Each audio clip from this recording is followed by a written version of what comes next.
Hello, trauma warriors. I'm Janae with Defeating Childhood Trauma.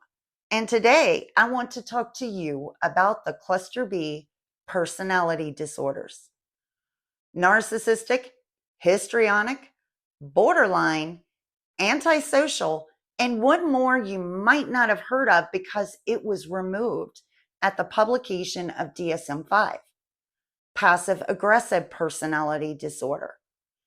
But just because it was removed doesn't mean it doesn't exist. My argument is that we should move away from calling it narcissistic abuse and move towards calling it cluster B abuse. Because if we call it narcissistic abuse, it implies that only one personality disorder is capable of committing coercive control on their partner and engineering complex PTSD in their children. But when we understand the cluster B continuum, we see the big picture. After all, narcissists are not the only parents or partners that will keep you walking on eggshells. The child or battered partner of a borderline, for example, would be hard-pressed to understand what they're dealing with if they were only focusing on narcissistic personality disorder. The other reason is that cluster B personality disorders have many traits in common. In fact, the most rare personality disorder is one who only has one disorder. More often than not, they tend to be comorbid with at least one other personality disorder. There are three main groups or clusters of personality disorders: Cluster A, Cluster B, and Cluster C. Psychology students are taught to remember them as mad, bad, sad. Cluster A, mad. Why are they mad? Well, they are under the category of the odd and eccentric personality disorders. So mad is for madness. One example is paranoid personality disorder, which is in the Cluster A group. Cluster C, sad. Why are they sad? Well, they are under the category of the fear-based personality disorders. And one example is avoidant personality disorder, which is in the Cluster C group. And now for the Cluster Bs. What makes them bad? Well, you're about to find out. Cluster B is under the category of erratic, irrational, and antagonistic. Further confounding this is how they all refuse to take personal accountability for their actions. In fact, they will go to great lengths to avoid accountability. They outer direct their blame through projection, gaslighting, and DARVO, the three most important vocabulary words to know when you're dealing with a Cluster B disorder. So, number one, projection. Have you seen the memes going around lately that say projection is a self-confession? Well, there's a lot of truth in that because they're refusing to take accountability and they don't want to look at themselves. So they're taking what they have done or what they plan on doing and project it onto other people. Now for gaslighting. This is the crazy maker. It should come as no surprise that the Cluster B disorders are living in an altered state of mind due to the fact that they're going to great lengths to escape personal accountability and they don't want to look at themselves. Well, this is where they make you doubt your reality. And examples are, I never said that. I don't remember it. You're the crazy one. You're too sensitive. I don't know what you're talking about. You're making a big deal out of nothing. And over time, it works surprisingly well. Your whole world seems a little off kilter, and the Cluster B appears to be the only source of reality that you're holding on to. And this is how a trauma bond gets formed over time. But we will get more into the trauma bond later on in the series. Next, we have DARVO. This is a 5-letter acronym for deny, attack, reverse, victim, and offender. And as the name implies, that's exactly what they do. They do something offensive and then turn the table somehow on it being your fault. Or, as I like to say, it's the mentality of, I am never wrong, but when I am, it's always someone else's fault. This is yet another means of finding any kind of justifiable reason to excuse themselves by blaming you. And so this is how they do the role reversal in their head with the outer blaming of, it's all your fault. I'm the victim. They give themselves the victim card every time because that's just another little side note. They're professional victims. They act like victims when in fact they are not. The next trait they have in common is their lack of object permanence. And what is that? Well, object permanence is understanding that an object continues to exist, even when it's out of our sight or away from us. Object permanence in a relationship, using myself as an example. My husband is currently at work, and I'm at home making this video for you guys. I understand that our marriage still exists. He is still very much in my life. It doesn't change anything just because he's away from me. So now when we apply a lack of object permanence to the cluster B disorders, there's a complete breakdown. Think of it as a scale from cheating to stalking. That's the usual behavioral outcome of a lack of object permanence in a relationship. So what it means is when their partner is away from them, it's like the relationship doesn't exist. It's like the person is not a part of their life at the moment. And so the cheater is going to look at it as what I call the what's in Vegas stays in Vegas mentality. It's out of sight, out of mind, gone terribly awry. If the partner is not there in their head, the cheating cluster B, because like I said, it's a scale. The relationship isn't real because the partner, for the time being, is not in their life. So it's okay to cheat. What's in Vegas stays in Vegas. Further confounding this is the cheater can turn into a stalker on a dime, and the stalker can turn into the cheater, also on a dime. Haven't you ever heard of the partner who has been cheated on, got fed up, and left the cheater? And then suddenly the cheater starts stalking the ex-partner, and you're left thinking, what in the world?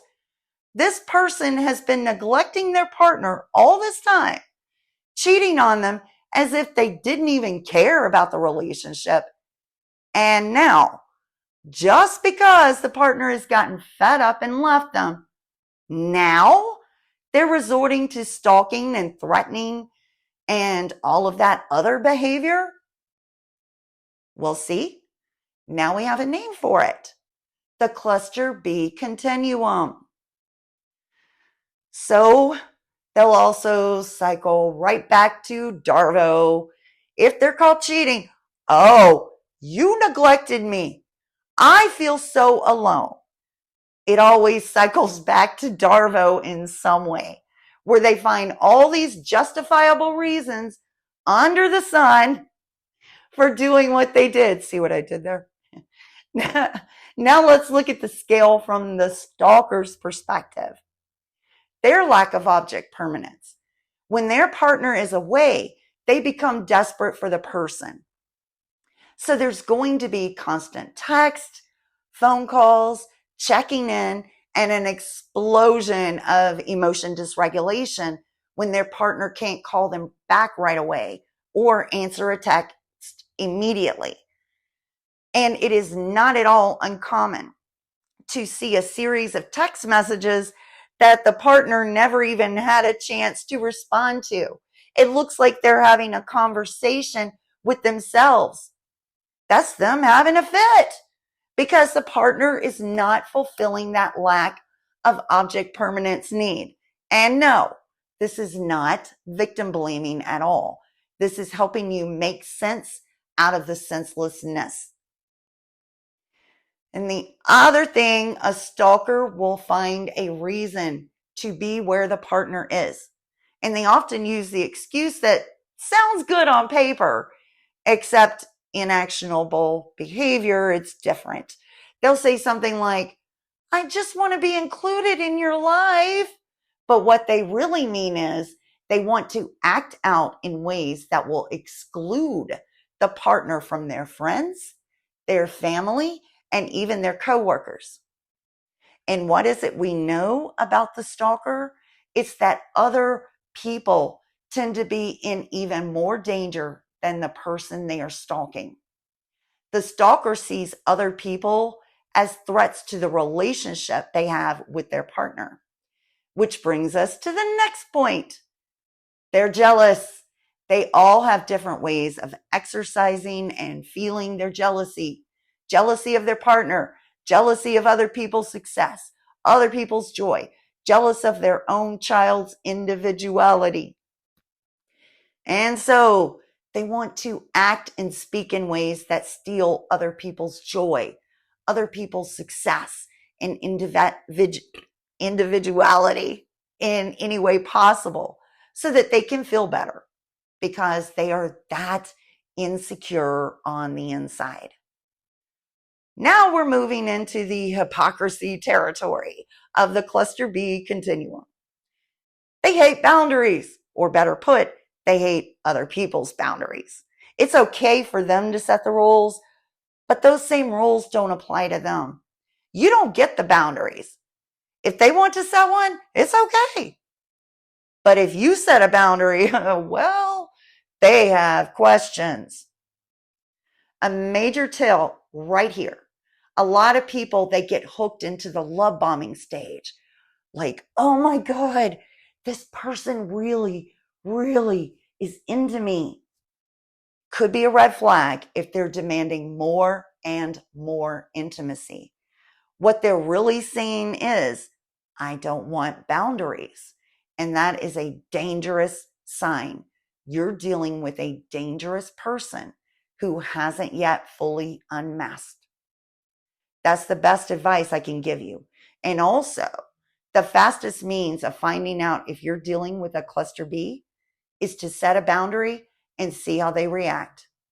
They will either respond with DARVO or, better yet, the trash will take itself out. Suffice to say that this will save you from a traumatic breakup with an unstable person. So count yourself lucky. The next thing that the cluster Bs have in common is they all have an excessive need for fill in the blank. Something that they can only get from other people. For example, the narcissist has an excessive need for admiration from other people. The histrionic has an excessive need to be the center of attention. The borderline has an excessive need for co-regulation and validation. The antisocial has an excessive need to unleash their wrath on others. And finally, the passive-aggressive personality disorder that we hear least about. They have an excessive need to complain to others. Always complaining and nothing they can do about it because they're passive-aggressive. So, they have unrealistic expectations on having their needs met. Unrealistic expectations placed on their children. Unrealistic expectations on their partners. It's never enough. And the reason is they're a bottomless pit that's never going to be satisfied. That's why they have excessive needs. And so they have a tendency to hook people, especially their partners, into this cycle of being stuck in almost enough mentality. Almost enough thinking looks something like this. My partner is almost okay. Oh, I'm almost meeting all my partner's needs, but it's never enough. And the partner tends to be living in the potential of the cluster B while forgetting their own potential. And the potential in the cluster B, no matter how much you see it like it's there, it's right there, I can see it, it never brings fruition. Never. Because it's a cycle. Their needs will never be met. Cluster Bs have unrealistic expectations. And at the same time, holy hypocrisy, Batman! The cluster B disorders cannot, will not meet their partner's needs or their children's needs. But they can also trick their partners and children into thinking they meet their needs by using their projection, gaslighting, and the DARVO, of course, and one more, which brings us to the next point, because this is another one they use, the trickery of conning you into thinking that they do all sorts of things for you. You're just forgetting. I call this one laundry listing. Whenever a cluster B does something nice for you or gives you a gift, always remember that everything comes with a price in the cluster B continuum. They will not let you forget, ever, because they will always bring it up. They've got a list of all these amazing things they've done for you. It's another form of DARVO. It's to remind you of how great they've been and will never let you forget. They will pull it out in a moment's notice, in an insecure moment, jealous moment, or when they're being held accountable for something. They've got that laundry list ready, and they are magnifying all the good things they have done through their laundry list while minimizing what you've done. And it's gaslighting too, of course. Gaslighting is their superpower. They're convincing you that you are the taker and the user in the relationship because clearly, by their laundry list, they've given you everything. And the worst part is, have you ever heard this before?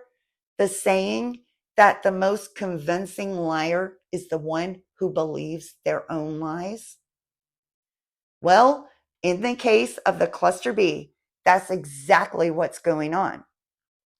They're believing their own words that are coming out of their mouths. And it's a crazy maker in itself. It gets you trapped into questioning yourself, questioning who you are. Am I a bad person? Oh, am I the user? Am I the taker? Next point, masking and unmasking. If you ever wondered if it's a mental illness, then why do they act so fake in public? Well, turns out they've had their own name for it for a long time now. I can confirm this because I've had spies in their support groups for quite some time. You'd be surprised what they admit when they think no one else is around to see it. Masking and unmasking. They put on a great facade in public. They unmask behind closed doors so that those living behind closed doors are the ones paying the ultimate price. Many cluster Bs wear their masks so well in public that they can look like amazing human beings to the outsiders looking in. And unfortunately, it makes those who live behind closed doors with them feel isolated and alone. Because if they speak out, who will believe them? And children are the most vulnerable to cluster B parents, who, by the way, have no business being parents. None. The child grows up wondering why mom or dad is nicer to everyone else. And children, being children, are going to blame themselves thinking, wow, there must be something wrong with me because mom or dad is nicer to everyone else. The last thing the cluster Bs all have in common is poor impulse control with no thought to consequences. In fact, the most authentic thing you will ever see in a cluster B disorder is that facial expression. Once they learn there are consequences for their erratic, irrational, or antagonistic behavior. And of course, here comes DARVO once again. It's always falling back to DARVO moments. They're always going to be the victim and everyone else is the offender. So, now that we fully understand the cluster B continuum, I'm going to leave you with one final thought. There is hope for anyone who is willing to practice personal accountability and self-awareness. However, no personal accountability, no self-awareness, there is no hope. And to quote Dr. Carmen Bryant, hope is the last thing to go when you're dealing with a cluster B. But it's in the cluster B that dies, the hope for them. But do you know what gets reborn? Hope for yourself, hope for your recovery from their abuse, hope for your healing, because you can practice self-awareness and personal accountability. So there's always hope for you, especially when you go no contact with these people. And that's what I promote. Forged in trauma, rising as warriors.